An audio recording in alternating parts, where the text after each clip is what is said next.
Welcome. Today we journey into the heart of Roman mythology, exploring the top 10 most powerful Roman gods. The Romans lived in a world where the divine was ever present. Gods shaped every aspect of life, from politics to daily rituals. These deities weren't distant. They were active forces, their passions and rivalries reflecting those of the mortals who worshipped them. We'll uncover what these gods truly meant to Romans and why their influence was absolute. Prepare to step into the presence of the gods. At the summit stands Jupiter, king of the gods and the embodiment of Rome's destiny. Jupiter Optimus Maximus, the best and greatest, was the god of the sky, thunder, and ultimate authority. His temple on Capitoline Hill was Rome's spiritual heart, and his eagle soared above every legion.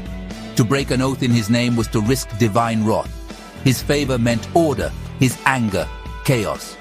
Jupiter was powerful, passionate, and deeply human in his flaws. He was the divine source of Rome's power, as vast and absolute as the heavens.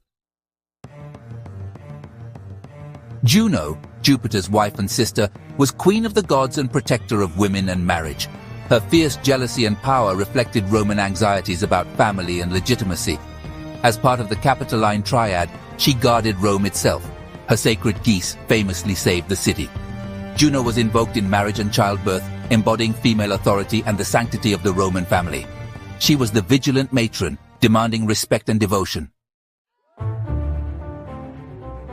Neptune, Jupiter's brother, ruled the sea and earthquakes, forces as unpredictable as his temper.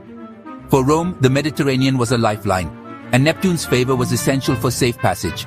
His trident could summon storms or shatter the earth, making him both feared and revered. Neptune was also god of horses, linking the power of the sea to the thunder of hooves and chariot races. He was a moody king, his realm a reminder of nature's untamable might.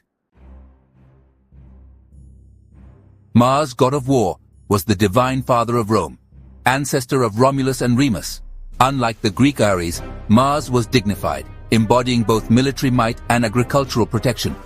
Romans saw warfare as sacred, a duty inherited from their godly forebear. His altar, the Ara Martis, was central to military and civic life. His month, March, marked the start of campaigns. Mars was both destroyer and protector, symbolizing the dual strength of Rome's fields and armies. To be Roman was to carry a spark of Mars's relentless drive. Venus, goddess of love and beauty, was also the divine ancestor of the Julian family, Julius Caesar's clan. Her connection to Aeneas gave Rome's rulers a sacred legitimacy. Venus's power was irresistible, shaping politics, art, and the very idea of Roman destiny. She embodied the creative force of attraction, her influence felt in every aspect of life. Venus's victories were won through charm and allure, not force. Apollo, adopted from Greece, became Rome's god of light, prophecy, and healing. He brought order, music, and the arts, but his greatest power was prophecy. His oracles guided Rome in times of crisis. Apollo was also a healer, invoked during plagues and celebrated for his rational, purifying force. Augustus aligned himself with Apollo, claiming the god's favor in his rise to power. Apollo symbolized a new golden age, light, order, and civilization. He was the radiant voice of destiny. Diana, Apollo's sister, ruled the wild, goddess of the moon, the hunt, and untamed nature. Fiercely independent and eternally youthful, she protected the vulnerable and stood outside traditional roles. Diana's chastity and wildness made her a symbol of freedom, her sanctuary a refuge for outsiders. She watched over childbirth and transitions, embodying the boundary between civilization and wilderness. Diana was the people's goddess, her power quiet but unyielding. Minerva, born from Jupiter's head, was goddess of wisdom, strategy, and crafts. She represented the intellect behind victory, strategy over brute force. Minerva was patroness of artisans, teachers, and innovators, embodying the Roman respect for skill and ingenuity. Her festival, Quinquatrus, celebrated both learning and military planning. She was the spark of invention, the wisdom that built and defended Rome. Minerva was the mind of the empire. Mercury, the messenger god, was patron of trade, communication, and travel. He connected gods and mortals, merchants and markets, guiding both messages and souls.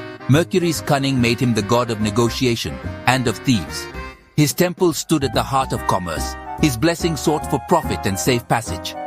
Mercury embodied Rome's practical, interconnected spirit.